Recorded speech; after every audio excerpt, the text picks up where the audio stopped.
Tapi pada waktu Nabi Allah Yusuf ni, bukan zaman Fir'aun memerintah. Fir'aun tu ada, cucu cicit keturunan dia ada, tapi itu bukan zaman pemerintahan mereka, kerana zaman Nabi Allah Yusuf ni zaman bangsa Hyksos memerintah.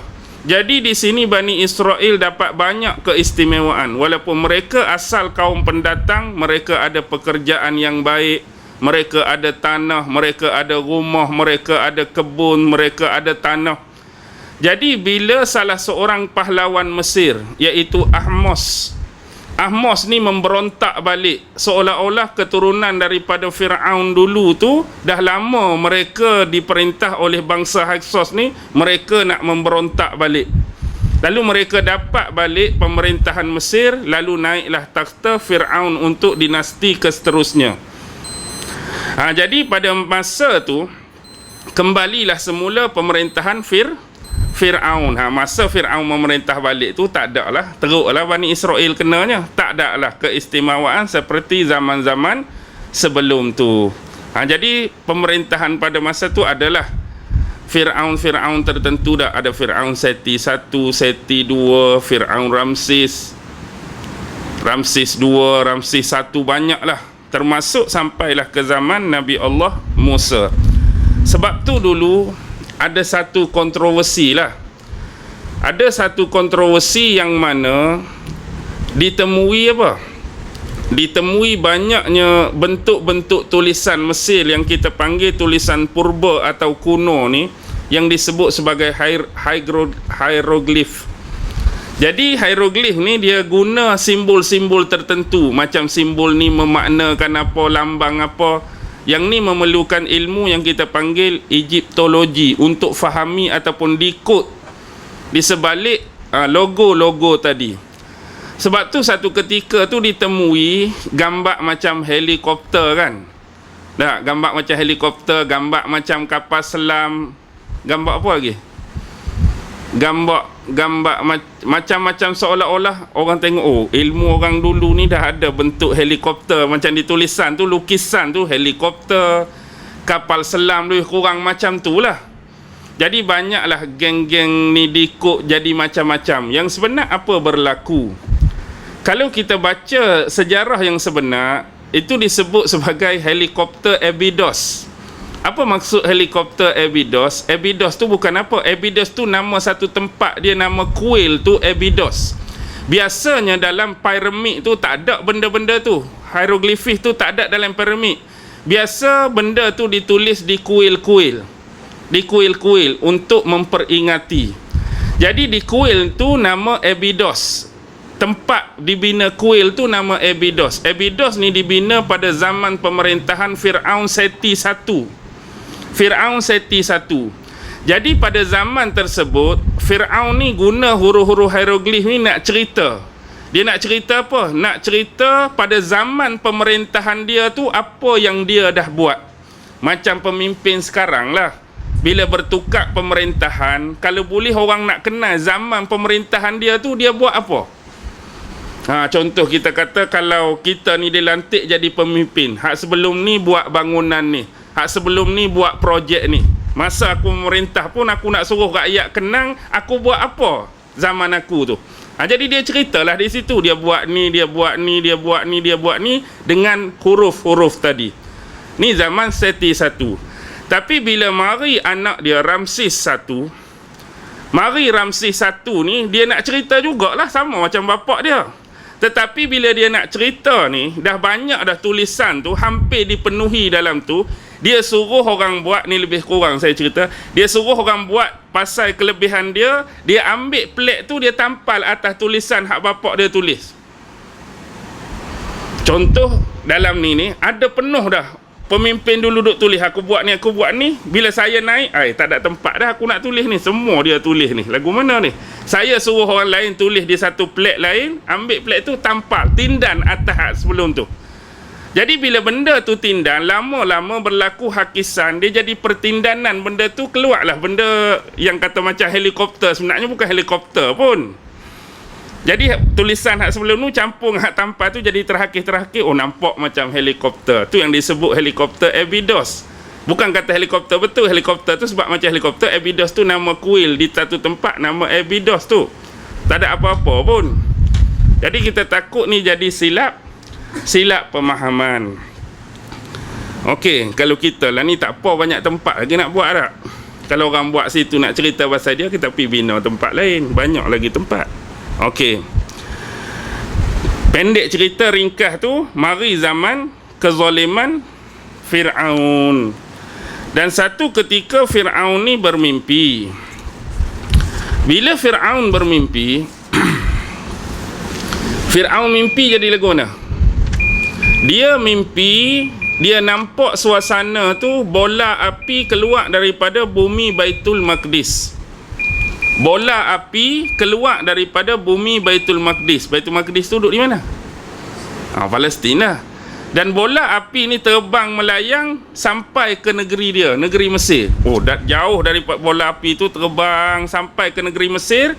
Dan bola api ni berlegar-legar hanya di rumah bangsa Kipti.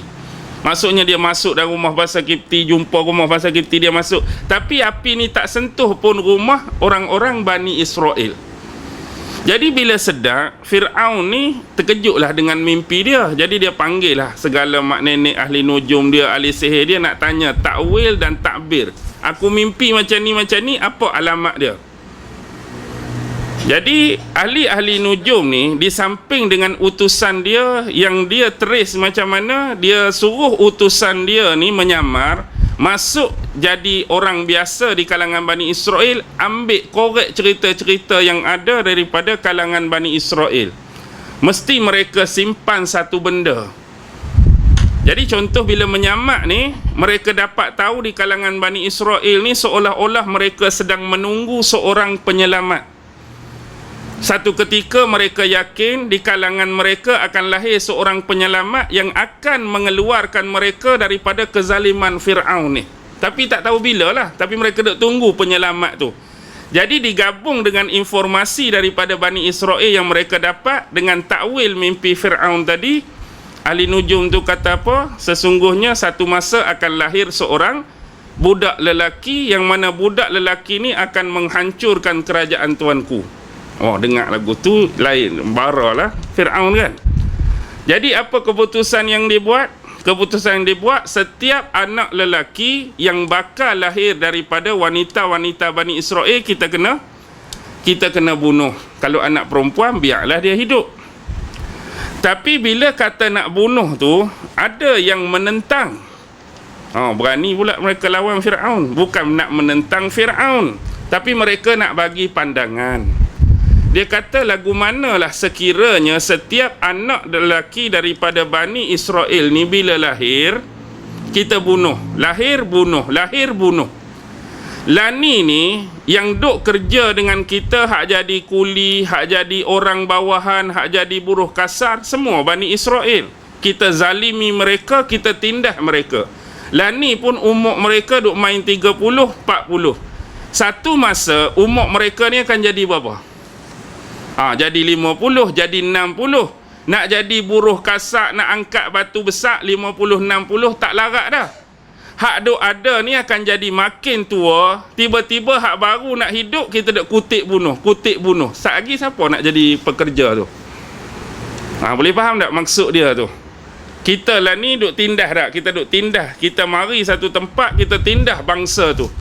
Dia duk jadi kuli kita, duk jadi buruh kasak kita. Lah ni tak apalah, dia cergas, sihat lagi, umur 30, umur 40. Satu masa akan jadi umur 60, tak larat dah. Tiba-tiba perempuan-perempuan dia ni, hak beranak kita duk kutip bunuh hak lelaki tu. Hak lelaki pun pupus, hak ni pun makin tua akan mati. Siapa nak jadi pekerja pula? Takkan nak suruh orang kita sendiri ganti kan? Jadi betul juga lagu tu. Bila dia berasa betul tu, itulah dibuat selang-seli. Contoh kalau tahun ni kita bunuh, tahun depan kita biak. Tahun ni kita bunuh, tahun depan kita biak. Maka nasib baik kepada abang Nabi Musa, tahun Nabi Allah Harun lahir, tahun tak kena bunuh. Tahun dilepaskan, selamatlah. Tapi mari tahun Nabi Musa lahir, tahun hak kena bunuh. Tu jadi mak dia letak dalam kotak tu. Kalau nak kata terancam, patut bukan Nabi Musa saja terancam, abang dia pun akan terancam. Tapi sebab dibuat penggiliran tahun tu pun sebenar, ramai yang menganggap kalau betul-betul kita membaca tafsiran dalam Al-Quran, adakah betul-betul mak Nabi Musa ni peranyuk Nabi Musa? Kita duduk dengar kan kuliah-kuliah, mak Nabi Musa menghanyutkan Nabi Musa dalam kotak. Betul ke mak Nabi Musa peranyuk dalam kotak tu? Betul dalam kotak tu, tapi bukan peranyuk. Dia sebenar dia buat macam ni, bila dah terlepas, contoh dia berjaya lahirkan Nabi Musa dalam keadaan selamat. Walaupun begitu, bila dia selamat, puak-puak ni akan tetap datang nak kuarantin, takut ada wanita lain mengandung ke, wanita lain baru lahir ke, sentiasa akan ada.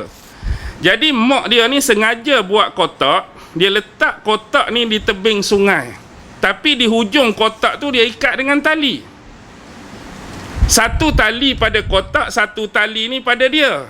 Jadi bila mari geng-geng ni nak siasat, nak cari budak-budak, dia akan letak Nabi Musa dalam kotak peranyut, tapi hujung tali ni ada dengan dia, dia ikatlah di mana-mana. Jadi bila geng ni mari geledah rumah, pecah rumah, tak ada. Bila geng tu balik, dia ambil balik tali tu talik. Tapi hari tu tiba-tiba dengan tergesa-gesa, dia hanya lepas kotak, tali hak ujung ni tak ada nikat. Nak cepat sangat. Bila nak cepat sangat, okey, ready, tak ada apa. Tapi bila nak pergi ambil tali, Allah tak ingat ikat. Itu yang jadi hanyut tu, bukan kata dia tu nak peranyut, tapi sebab kesnya macam tu. Sebab itulah dia suruh kakak Nabi Musa yang sulung yang nama Maryam tu, ikutilah jejak kotak tersebut kat tepi sungai kan. Jadi ikutlah kakak ni, tengok. Last sekali sampai mana? Last sekali kotak tu berhenti kat mana? Di taman ataupun di kolam istana Fir'aun. Tak boleh nak bayang perkiraan dan percaturan Allah dah.